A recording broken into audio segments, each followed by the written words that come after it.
Welcome to Let's Talk Learning Disabilities with Laurie Peterson. Laurie spends her days talking about dyslexia, dysgraphia, dyscalculia, and ADHD. She talks to students and adults who have had a lifetime of academic challenges. She's here to share their stories along with other insights with you. So let's talk learning disabilities. Hey everybody, this is Laurie. Welcome to Let's Talk Learning Disabilities. So today we're going to go back a little ways. So I've got a really special friend with me today, Melanie Florsheim. You guys have met her before. You've heard her on several of our podcasts. We've talked a lot about dyslexia and a lot about ADHD, right? Yes. But today we're going to go a little old school. We're going to go back to the roots, to the beginning, and we're going to talk about some dyslexia basics because I feel like dyslexia is one of the most misunderstood learning disabilities. And I think even today, we still have so many people. You guys know my big myth is that it's not about reversing letters. And I feel like I'm always answering that question, even doesn't matter how many times I say it. So we're going to talk a little bit today about dyslexia. So Melanie, thank you for being here today. Well, I'm thrilled to be here, and I always love chatting with you. So this is going to be great. I know. It's like a really fun time just to play catch up. Right. Okay. So for our listeners who are new to the podcast, or maybe somebody who has a brand new dyslexia diagnosis or suspects that someone in their family might have dyslexia, give me your bare bones definition. Tell me like I'm a fifth grader. What is dyslexia? Basically, dyslexia, it is a neurological disorder, which sounds so awful, but sounds huge. Yeah, well, it's rooted neurologically, so it's in the brain, but it's not brain damage. It's not anything wrong with the brain. It's really an inability to process language, written language, effectively, efficiently, accurately. So you would call it a language-based learning disability. Yes, is that accurate? But it's the written language. It's not spoken language. So it's not, speech and language therapy. It's not that. It's not receptive expressive language. That's different. Mm-hmm. It is processing letters and sounds. The symbols that we use for the alphabet, letters, and the sounds that the letters make. And how they come together. Yes. To form a word. To form a word, or how you take them apart to spell a word. Okay. And so we use a lot of terms like phonological awareness and rapid naming. So what is phonological awareness? And then rapid naming or rapid automated RAN is what we call it. Automatic naming. Okay, so RAN for short. Yes. We have lots of acronyms. So can you talk about those two pieces and how they play into dyslexia? Yes. Okay, so what I like to think about is, it's neurological, so it's in the brain. So it's a cognitive thing, okay, dyslexia. So I don't see what's happening in the brain. I don't see the cognitive deficit in the brain. I see the impact it has in a student's learning. Gotcha. Mainly in their ability to read and their ability to spell and to write. Okay. So phonological awareness, though, that is the cognitive skills needed to process written language. Okay. So I don't see phonological awareness, but I see the impact of it when someone's reading, writing, or spelling. Okay. So, and that would be, how would you see that? What would it look like? So that's where we look at primary and secondary characteristics of dyslexia, which is what we see. Okay. So the primary characteristics would be like reading words in isolation, decoding words. So the phonological awareness is really how understanding like the letter sounds, pulling the words apart into their individual sounds, blending those sounds together to make a word. It's manipulating. That's the word. It's manipulating letters and sounds. Perfect. In the English language. And so if someone struggles with that, so, we teach that. I mean, everybody learns phonics, right? I mean, if you've gone to K through second grade in a public or private school in the United States, that's when we're teaching everybody phonics, right? Right. So how come kids with dyslexia, why is that not working for them? Well, because it's not just about the phonics, it's about the phonological awareness. So why aren't they picking those skills up like everybody else? because they lack the cognitive skills to process language.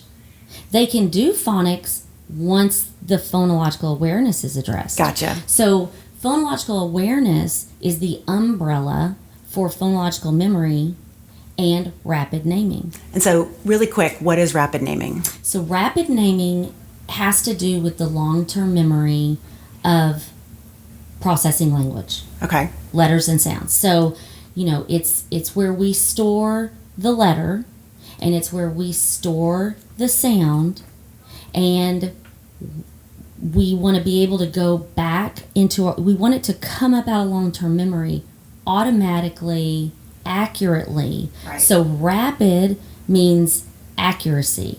It means quickly. Because when I read, I'm not having to look at a word and stop and think about what that word is or what that letter is. It comes to me automatically. Exactly. That's Like, I think about long-term memory as like the back workroom in the office. And so, I stand at the door of the office and someone shows me a letter. Mm-hmm.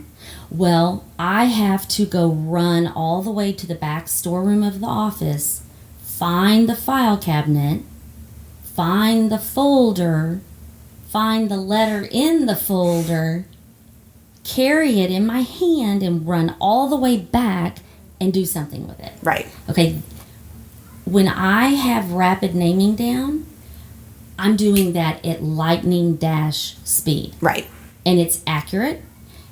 It's almost like no thinking. But then you have phonological memory. Right. And that is your short-term memory with letters and sounds. Okay. So I can get the letter from the person at the office door. Right. But can I hold it in my hand long enough so that when I get to my storeroom, I can find it? That makes sense. Right. So yeah, So you get back there and you're like, wait, what letter? What was that? What did that look like? Was it an? That makes sense. So when we have kids and we look at their phonological awareness, we want to look at their rapid naming and their phonological memory, because if one is stronger than the other, well then, as a therapist, I know where I really need to put more effort in, because I need to build the other up to help the other perform at its peak. Right. But then when we have our students that come, and our adults, because adults deal with this too. Oh, absolutely. When they come with a low phonological memory and a low rapid naming, that's hard. Yeah. Because you're having to build both. You can do it, but you're having to, sometimes that's where sometimes the therapy can take a little bit longer. Mm-hmm. If we're dealing with more deficits than just a dyslexia deficit, that complicates the phonological awareness being developed. Sure. And being applied in phonics. Right. It can get messy. Because it's one thing to learn the skills and have the phonological awareness, right? Your letters and your sounds, but then it's a whole nother piece then to apply it when you're reading and spelling. Yes. And we can give therapy and give it really well. We can stay in 100% compliance and fidelity with the program. And they can get the therapy and they can master it all. But then there has to be the carryover. Right. Okay? And sometimes what can happen, we do the therapy, they look great in the therapy, exiting curriculum assessment stuff, but then they're not performing in the classroom with their grade level stuff. Right. And sometimes, the brain's going to do what the brain's going to do. So maybe that's all the brain's going to take to the therapy. Well, then we have accommodations, right? Or we have to think about, is this the best learning environment institution for my kid's brain wiring, right? So maybe we need to go to a school that really will nurture and further develop what foundation has already been put there with therapy. So how is therapy different than what's being done in the classroom for everybody else? What is different about dyslexia therapy? So dyslexia therapy is done, systematically, explicitly, direct teaching. So there's a scaffolding that's very intentional and well thought out. It's research-based. It's research-based. I didn't think it up. Researchers did. Right. And I think it's the biggest thing, and I'm sure I'm missing some things, but time. When you ask me that question, what really is the difference? Yes, we're doing therapy. We're doing a curriculum that is research, science-based, proven to reroute the neurological circuitry in the brain to process letters and sounds accurately and efficiently. That's awesome. Okay? So we have the Audubon highway going, but do we have the right car? Right? Sure. Do we have a destination? Do I have a roadmap? It's therapy. You have to have therapy because you have to have the circuitry, the neural pathways to process the language. Right. But then you've got to use them because, the debris and the brush grow right over it and the beaten path is gone. Yeah, that makes sense. And you don't have to have therapy forever, but you do have to read. You do have to write. You do have practice. to spell. Just because I have a disability does not mean I'm out. I'm not going to go somewhere. Right. I still have to do what the world and society requires of me to participate. Right. Like fill out a job application. Like read signs and pass my driving test. But don't you think, too, the more practice, just like with anything, the more that you use those tools, the better you get with them? Yes. So it doesn't stop with therapy. Mm-mm. Everyone needs to read and write and spell all the time and be working on it. So do you notice a difference in progress for kids that go through therapy at a younger age, like the whole early intervention piece, or is it fine? Are you going to see the same progress? Doesn't matter when you do it. So I think that, I don't think it. The research shows that the plasticity of the brain is greater as you're younger. Sure. You're still developing, you're still forming, there's still connections there being, made. Early intervention is best, right? Because I can go in with intervention and form the pathways in that kid's brain that need to be formed as they're also forming all the other things, right? Mm-hmm. And so, you can have a great outcome with that, but you still have to do the practicing. You still have to do the work. And again, you throw one neurological deficit in there with a bunch of other things going on that like an might ADHD be rooted in neurology, like ADHD. It can be a little bit trickier. It might take more time. And that's the other thing that's different. It's time. It's a slow drip.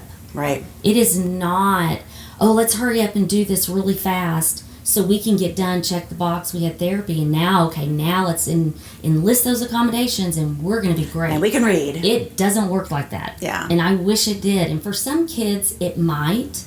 Sure. But most of the time, what I have seen, it just doesn't. Right. How important is the consistency, and how important is, I had a parent ask me the other day, their child was getting therapy one time a week at their school, at their private school. And I was like, I don't think that's enough. No. What's recommended for therapy? So the curriculums all have a guideline, of what would be considered, being in fidelity with their program. Okay. But it doesn't vary from what research has always said. I mean, we are creating neurological pathways. You cannot go 1 hour a week out of whatever 24 times 7 is and think, this is going to do the trick. Right, I'm good. Okay? It doesn't work like that. And so more is better. I mean, if you could do dyslexia therapy 7 days a week, 2 times a day in the morning and at night for 30, 45, that would just be great. Now, I'm saying that as just a person in the world who's watched this happen, like watched dyslexia, transpire and develop in front of me. Not research based, okay? But the research says 5 days a week, 45 minutes, 4 days a week, an hour each session. Okay. 3 days a week, spread out over the week, an hour a session, one-on-one. Yeah. I mean, that's what we require. Yeah. But every brain is different. Some need more. Do you notice that as you start working with a student and you're like, okay, the way that we have this structure, we need to rethink this? Yeah. Yes. And with ADHD kids, they might not be able to really sit there for a whole hour. Oh, heck no. Especially the young ones. So we might have to get clever, and it might take longer. So the one thing that I know from you, only from you, because that's where I get all my dyslexia knowledge, is that the program is very multisensory. Yes. Meaning there's a lot of senses, physical, you touch things, you feel it, you say it, you hear it, you see it. And so wouldn't everybody just learn to read better that way? I mean, wouldn't that be more effective for everybody? Because then aren't you touching everybody's learning style? Yes. So why do you think we're not doing more? I mean, I'm curious as your opinion, like why are we not doing more of these kinds of things in a regular classroom setting? Is it just not feasible? Are the programs too structured? Are they? Well, the program is structured. Okay. So there is a way to deliver it. There's an order to deliver it in. There are procedures that must be followed the same way every time. I mean, those are anchors for our kids. And that's the therapy. I mean, that's what it is. So, so this is my opinion. I think it takes a lot of time to plan lessons like that. Yeah. I think that, and not every brain needs it. This is true. Right? Not every brain needs multisensory. Do you have a better chance of it getting into your brain and going into long-term memory when you do multisensory? Yes. But does everyone need it? No. Do I think a majority need it?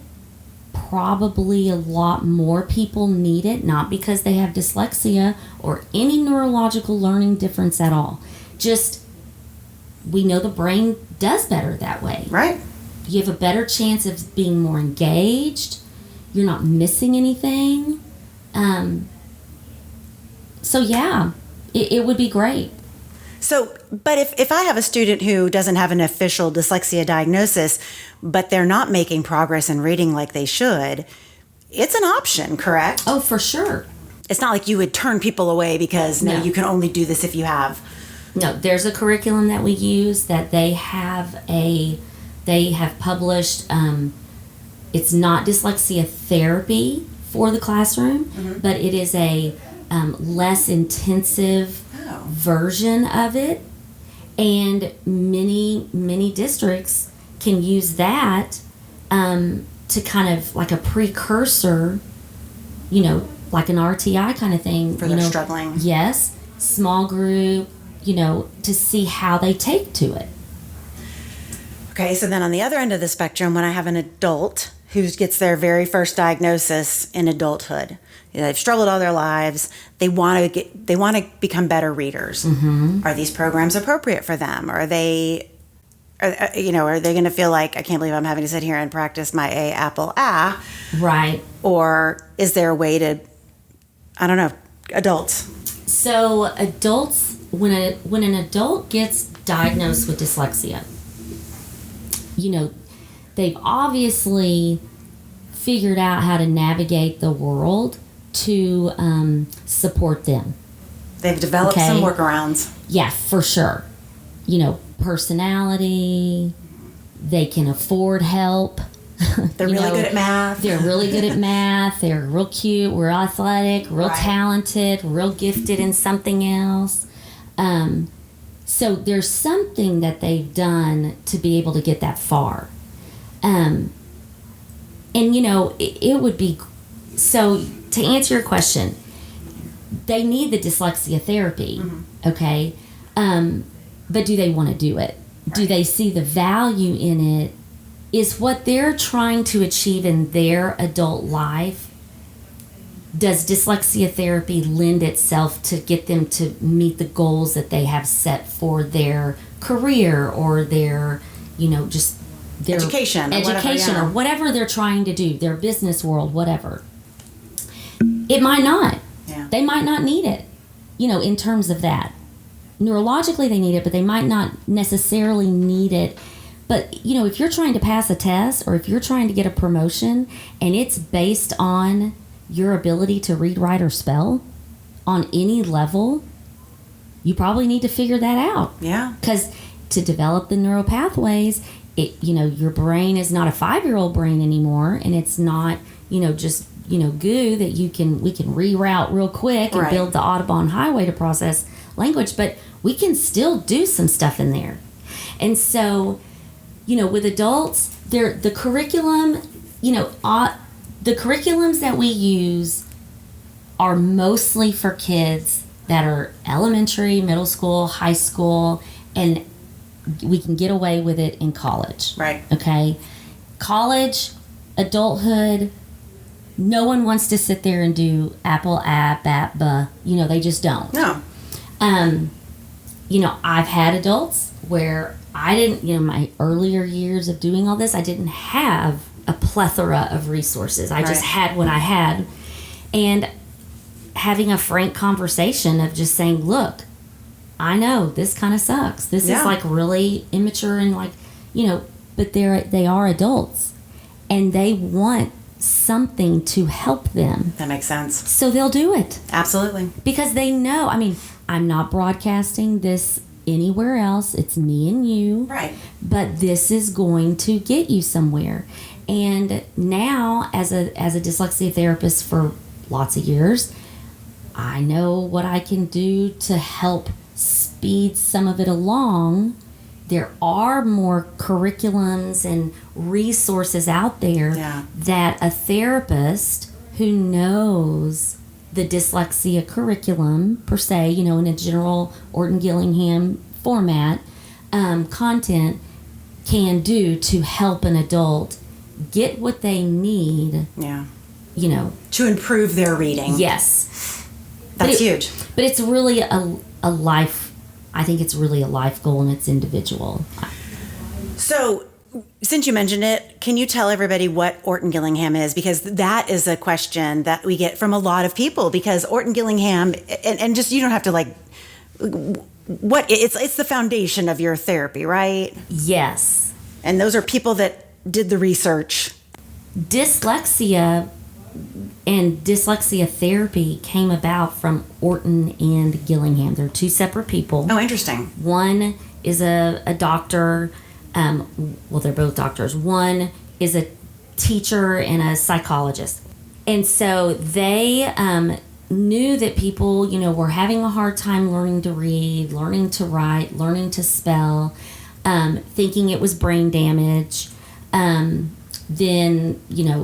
research, studies began, practices began, and they started figuring out, okay, wow, if we do this, they can read, write, and spell. So then the curriculum gets developed, and boom, it gets happened in a school, with kids who are struggling to read, write, and spell, but have zero brain trauma. Right. And it's like, wow, this works. Right, and I'm totally loosely explaining this. Absolutely, okay, so people in the world you don't need to give us the can go find research Orton and Gillingham. But yes, so all dyslexia therapy stems from Orton and Gillingham's research and practices and science. So when people say they're using an OG method, they mean Orton-Gillingham. Orton-Gillingham, who are real people who pioneered and discovered all of this. That's so cool. And it really is. In Dallas, Texas. We got some good stuff. Right, because we had ties to Orton and Gillingham. Oh, I didn't know that. And the curriculum and all of that, yes. Wow. Dean Memorial and Shelton. Yeah. Scottish Rite. Oh, yeah, Scottish Rite, yeah. That's pretty cool. Alphabetic phonics, MTA, I mean, like it's all connected directly to Orton Gillingham.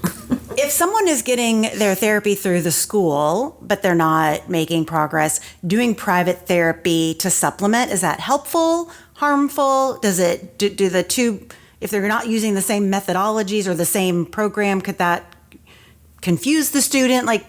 Because that happens where the child just needs a little bit extra. Yeah, no, I think that if you're going to a therapist, then that therapist should know what the curriculum is. Right. Okay, so if I get a kid who's in school and they're getting therapy in a group setting in their school, but they just need a little bit more, they can come to me.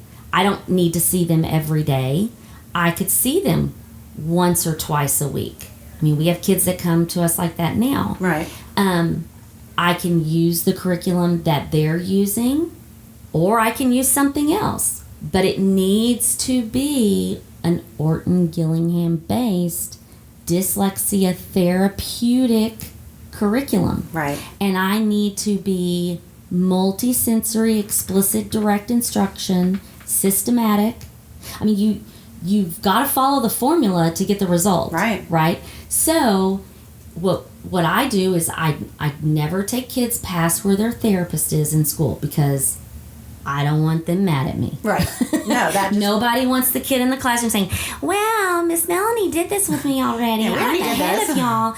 No, that's not what I want. So I always stay with where they are at in school, and we do their letter decks and spelling decks, and we practice reading, code and read. We practice spelling procedures with spelling. We pick a skill. We assess them before they come in. Like, what are the holes? What do they need more reinforcement on? And, maybe it's all the different sounds of K.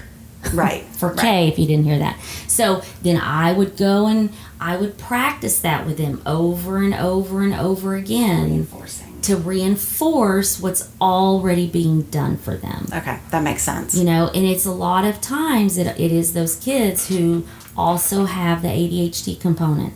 And so in a group setting, or maybe even on the spectrum, they're in a group setting so they can really easily fade into the background or derail with, oh, you're so cute and funny, and not get it.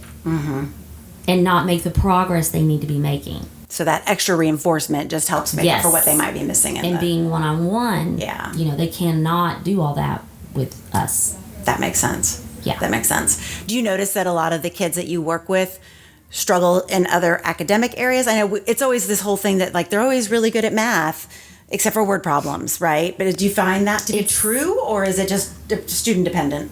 So I think it's individual, but it's, what I've learned, especially with my training with ADHD coaching, it's, parents come in, even students come in, thinking it's this, but it's really that. Right. Okay, so, oh, they just don't understand, this. And then I get them, and it's really that. Right. Right. Oh, they really need help with comprehension. They really do not understand what they read. And they read it and they read it and they don't understand, and they annotate but then they don't do well on the test. Okay, well, is it this or is it that? Right, a lot of reasons why that happens. And it could very well be that, which is they have very weak executive function skills, which is the result of ADHD, which we have to employ when we are reading. Right. They read just fine. They can read. Yeah. And if they want to understand that book, they will comprehend every single 100%. page. They can retell you the book. Verbatim. But if they're not interested, if they're not motivated, if they don't have the tools to employ their executive function skills while they're reading or writing, because we use them in written expression, it's not because of their dyslexia. And having both of those, having the dyslexia and the ADHD, you see so much more, I call it shutdown, where they just hit that wall so much faster because that frustration comes so much quicker, and their inability to sort of push through and power through is really lacking, because those kids with ADHD tend to be like, forget it, I'm out. Like, this is too hard. I can't push through. And it's not because they're not trying or because they don't care. It's because their brain is just done. And so I think when you do have, a co-occurring condition like ADHD, I think that's where it really is important to seek out the one-on-one, because I think the group therapy, you're getting lost even with just a small group. And I think that one-on-one is so important. Executive function skills are in a deficit with learning different people. Yeah.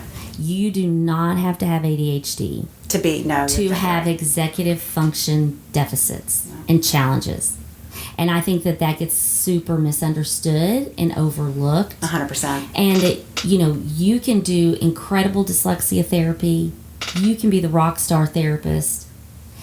But if you're not addressing sustained attention, task initiation, goal-directed persistence, metacognition, working memory, we talk about phonological memory. Well, working memory is pretty much the same thing. It's just not, literacy-based. Right. Okay, so if you're not teaching them also how to do that, then, they're going to come out behind the mark when they're done with therapy.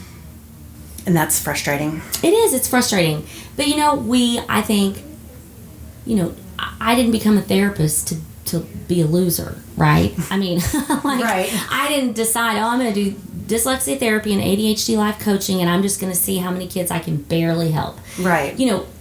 I want to help everybody. But I am one human person and one piece of their puzzle. Absolutely. And one, stop on their journey of life. And so I might be the rest stop for dyslexia therapy for 2 years, 3 years. And then they're going to move on to the next thing, right? And I would love it if they boomeranged back into my shop, but that doesn't always happen. And that's okay.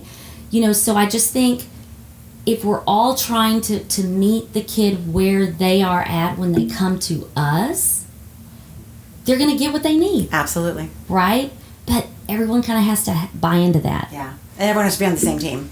We all have to be on the same team, which really it should be the kids' team. 100%. It should be the family's team. Yeah. It should be the kids' team first. Yeah. And then, they're here for dyslexia therapy. Yes. Do they have a lot of other isms going on? Okay, yeah. But I'm here to do dyslexia therapy as best as I can. Right.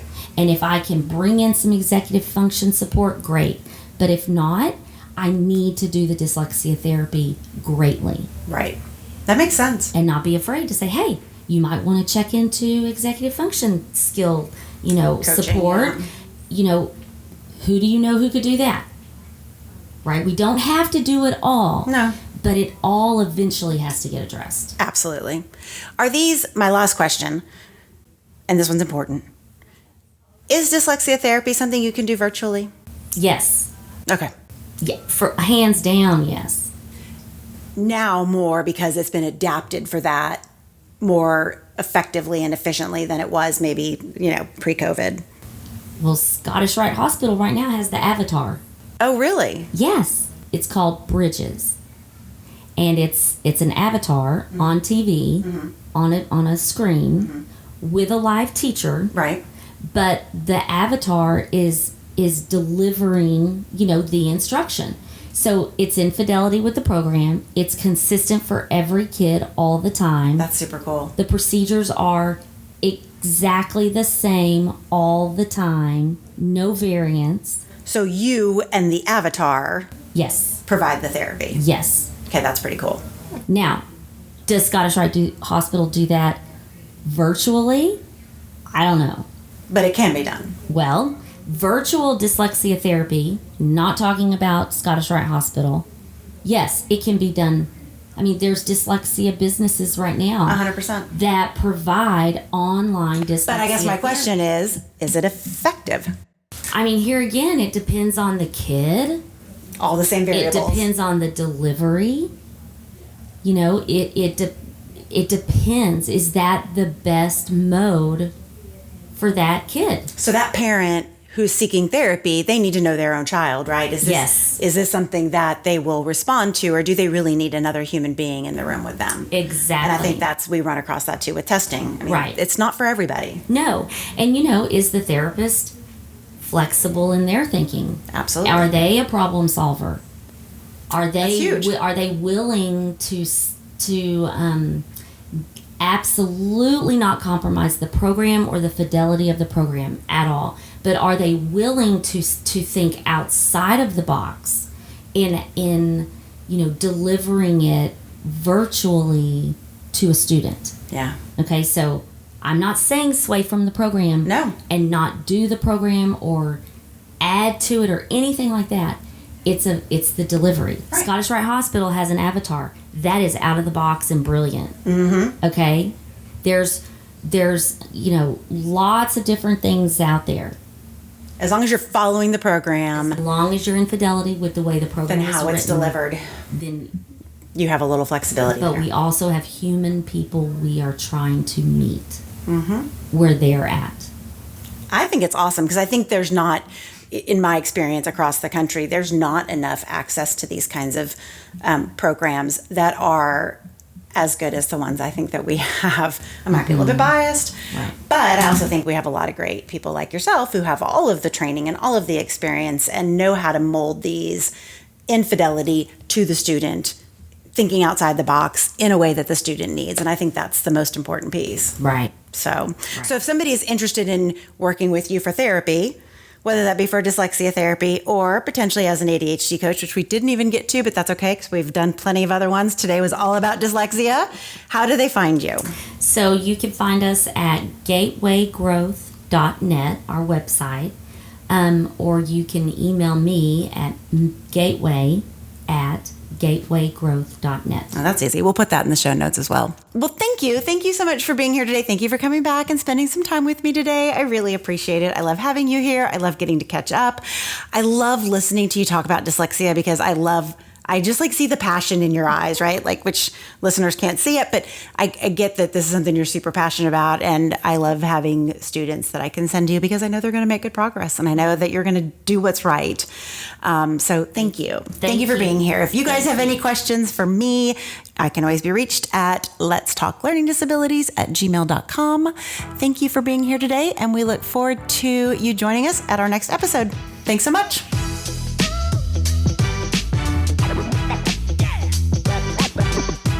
Thank you so much for joining us today. In our show notes, you can find information about today's talk, as well as links to resources and other episodes. If you have questions about today's talk, have ideas for future episodes, or just want to stay connected, you can contact us through Diagnostic Learning Services on Facebook, Twitter, LinkedIn, and Instagram. So, let's keep talking learning disabilities. This podcast is sponsored by eDiagnostic Learning. You can find more information at www.ediagnosticlearning.com.